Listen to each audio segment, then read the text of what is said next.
Welcome. My name is Ian Delahanty, and I'm an assistant professor of history here at Springfield. Thanks so much for taking the time to learn more about the history and history secondary education program. And want to introduce my colleague, Dr. Tom Carty, too. Thank you, Ian. And we also have three history majors with us: Sabrina Moore, Emily Conroy, and Quinn Keneally. And you'll hear from them shortly. We thought maybe the best place to start would be to emphasize that history is a lot more than just learning facts and dates and having to memorize things. Those are really important. That's, some of what you would do as a history major. But we really want you to study history to do more than just memorize information.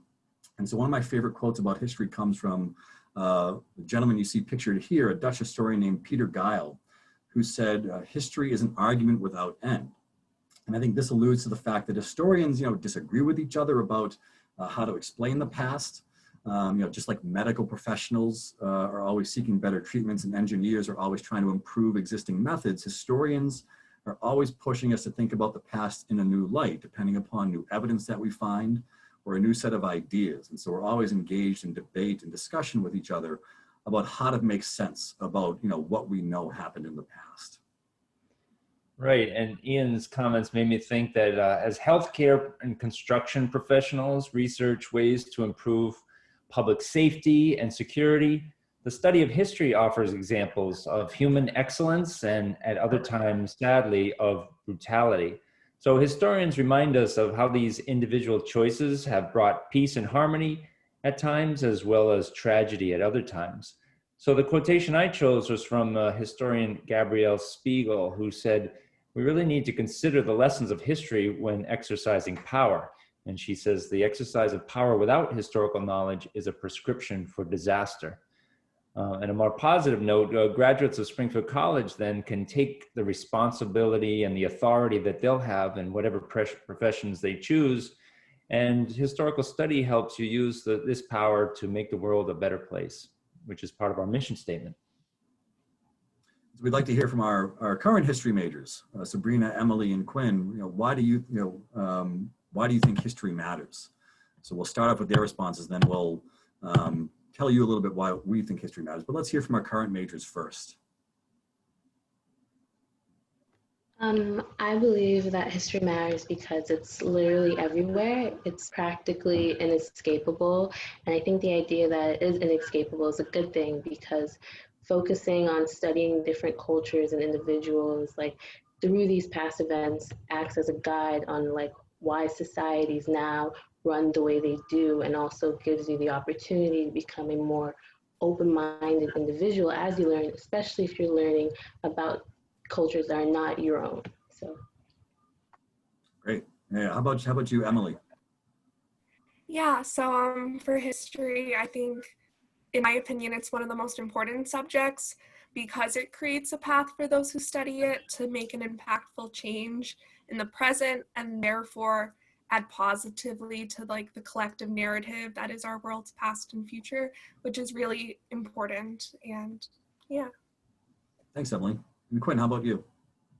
I think history matters a lot because, especially in the world we live in today, we're living through a big historic moment, and things like this is not new, and things similar to this have happened long ago, and we can learn from what we've done and research into our past to understand and appreciate our present and our future, and kind of learn about the lives of other people and gain a cultural appreciation for how other people live and understand where they come from and who they are.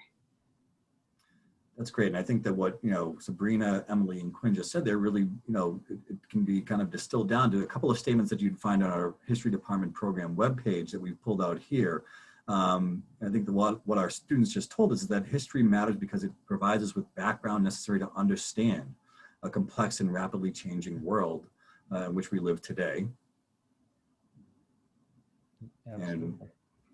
And yeah, I could pick up from there about how I was thinking as the students were talking, how it's important to study peace in times of war, and it's important to study war in times of peace. But since we don't experience that, we're relying on history for that.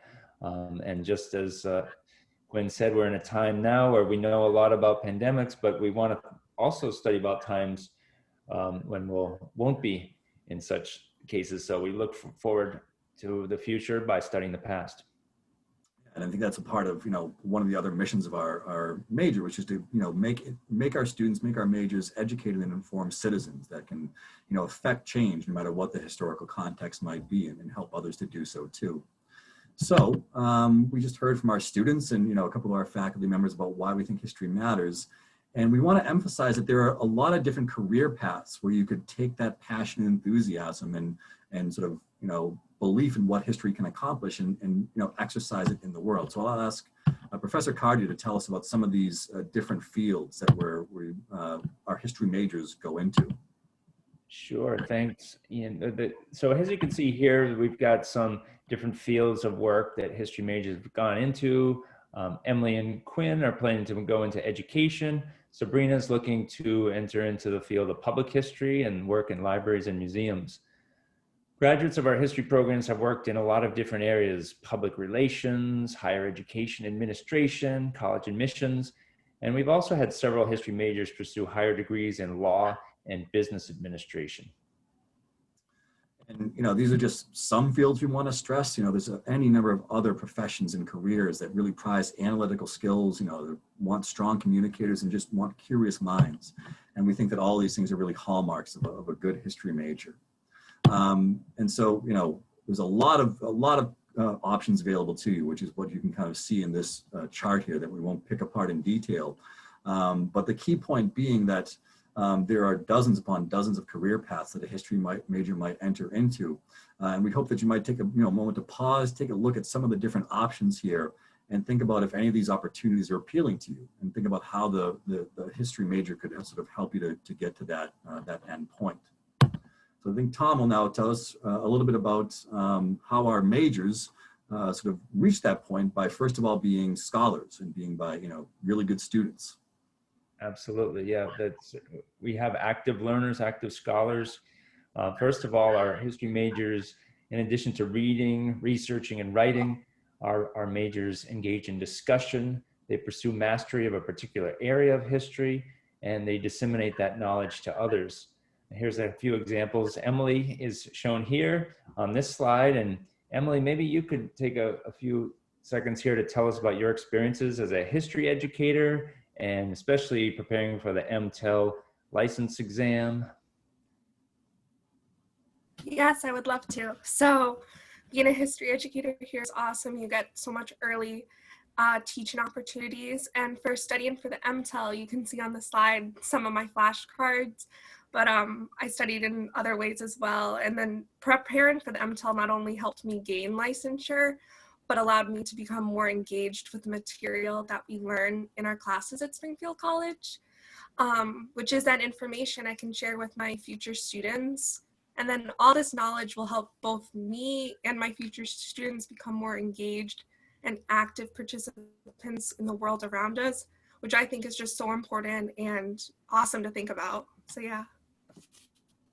I think that's exactly right, Emily. And I think whether it's being a teacher or any number of other ways that you can sort of, disseminate ideas and important knowledge about the past and how it can inform the present, we encourage our majors to pursue those options. You see here a photograph of one of our recent graduates, Delaren Bly, presenting her research at our annual Scholars in Action Day at Springfield College.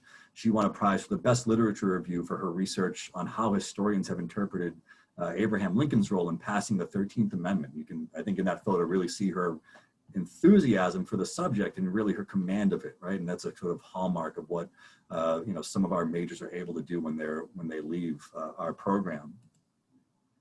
Great. So absolutely, our majors, as we say here, this feeds their ambition, I think, and they discover new goals when they're pursuing the major. They develop new interests as they mature in the program, and they use this ambition to build on the knowledge and skills they acquire, and then that branches out into different directions. And so we have a couple more examples of some of our great students and recent graduates. Hogan Tom Kunis on the left-hand side here, graduated as a history major 2 years ago, and now he's at UNH Law, University of New Hampshire Law School, which is one of the top law programs in New England. And talking with Hogan recently, telling me that his reading, his writing, his communicative skills are really, have made kind of all the difference for him as a student in law school, which actually brings me back to Professor Carty, who might tell us a little bit about our pre-law program in the department. Great, yeah, if you have any questions or any curiosity about law school, just let us know. We have an accelerated 3+3 program, which allows you to earn your BS degree from Springfield and your JD, your law degree from Western New England University School of Law in 6 years. And since I'm the pre-law advisor, please feel free to contact me with any questions at the email below you'll see at the end of this presentation. So whether it's, going on to, law school program, whether it's what another one of our recent graduates has done, Maddie Rapuzzi here, who joined the ROTC as a second-year student and is now a second lieutenant in the U.S. Army, which she'll, complete her service before she goes on to teach history at the high school level. Or Quinn, another one of our fabulous current students who sort of used that ambition and drive to have a really unique learning experience for a study abroad in Ireland that I hope she'll tell us about. Of course. So I studied abroad in Ireland. I lived in Galway, and being a history major and being able to travel throughout Europe was absolutely amazing. And everyone says it's life-changing, but it truly is. I lived in Galway for 4 months, and I traveled to 12 other countries while I was there. And that was a big part of the draw for Europe for me, was going to other places. And I got to see so many important historical sites, historical paintings and writings that I never thought I'd ever be able to see without this opportunity, especially. There's a picture of me and my friend that I made when I was there in front of St. Patrick's Cathedral. And not only did I get to learn about the countries and see and witness all these historical places that we read about in books, which is amazing to see in real life, but I also got to learn about my family's history, and I got to visit the town that my great-grandfather grew up in and that he left to come to America from. And we saw some of our family's tombstones in an old cemetery, which was really inspiring and kind of amazing to witness. So it's definitely an event and trip that if you're able to, definitely do it. Excellent. Thank you, Quinn. And Quinn's study abroad program was truly a lifetime learning opportunity. And you can read her blog, which is linked on our webpage.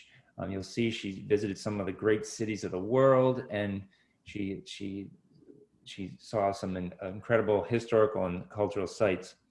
So as you can see from this experience, we learn about the world in the classroom, but also direct through firsthand experience. Yeah, and it helps students apply critical thinking skills and knowledge.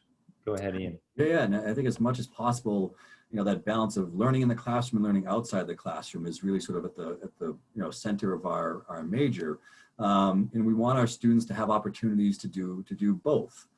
So Emily and Quinn, they're taking their content from classroom knowledge and from their classwork and applying it as future educators.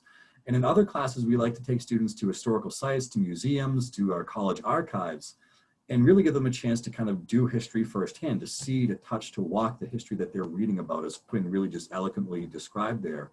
And so our public history museum studies minor offers a lot of these types of opportunities. I think one highlight is getting to spend in one of the required classes for the minor, getting to spend a good part of the semester in our college archives doing firsthand research with original historical sources, which you see some of our students doing here a couple of years ago. These students are reading letters written by Springfield College alum that were serving in the First World War. Emily and Quinn were in a class I taught last fall where they get to learn about student protests on campus in the late 1960s and actually interview people, do oral histories with people that were present there and told them about their memories of it. And so I think Sabrina is another one of our students who has a lot of interest in doing history, sort of not just in the classroom, but outside of it too, and is interested in the public history and museum studies minor. So I'll ask Sabrina to tell us a little bit about her interests too. Sure. So what interests me the most about public history and the museum studies minor is that the experience I will gain from the minor, as I'm very passionate about becoming an archivist. And luckily, I especially want to work in museums, so it kind of just worked really well together. And I just wanted to I love the idea of learning about the process of what goes into producing history and like having it be like what is shown to like public audiences. And like regarding the second question, I have had many chances to like learn outside of the classroom, to like do like trips I've had with Professor Delahanty during his like Civil War class last spring semester, and being able to go to like cemeteries and museums and just seeing all these like important information. And even outside of that, like I'm currently working with like as an assistant for like the school's museum's head archivist, so I also have a chance to like research about the school and about the alumni, and I think that's really cool. Yeah, and it's a wonderful, wonderful part of the program that I'm glad that Sabrina is getting to enjoy right now, is working in our archive, working with our college archivist, and even at times getting to create new exhibits in our college museum. It's a really hands-on way to approaching history and public history in particular. So to kind of sum it up here, we think that history hones your critical thinking skills, and we think it pushes you to develop research and organizational skills that are necessary for solving a lot of complex problems that aren't just history specific. Right, and to summarize, it sharpens your skills, your communication skills. It leaves you with a deeper understanding of contemporary challenges in the world, and ultimately, it's something that you'll love. I think the mystery and the unpredictability of the human experience is fascinating, and I like this quotation from Mark Twain that truth is stranger than fiction, because fiction is obligated to stick to possibilities, but history is endless in possibilities. So we won't detail our requirements here, but here's kind of a sense of what our curriculum looks like. You'll take a core set of classes as a history major, and then you'll have a chance to choose from a number of different classes in American history and in world history. And I'll let Professor Carty explain our history and secondary ed requirements here.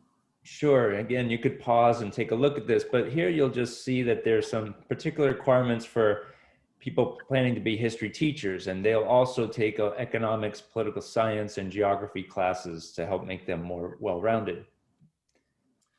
So if you have any questions about our curriculum or anything else that we've discussed here, we'd love for you to reach out to contact us at the email address that you see here. Hopefully you'll have a chance to take a look at our history department program webpage. And it's been a real pleasure to get to discuss our program with you and to get to share some of our present students' successes and experiences too.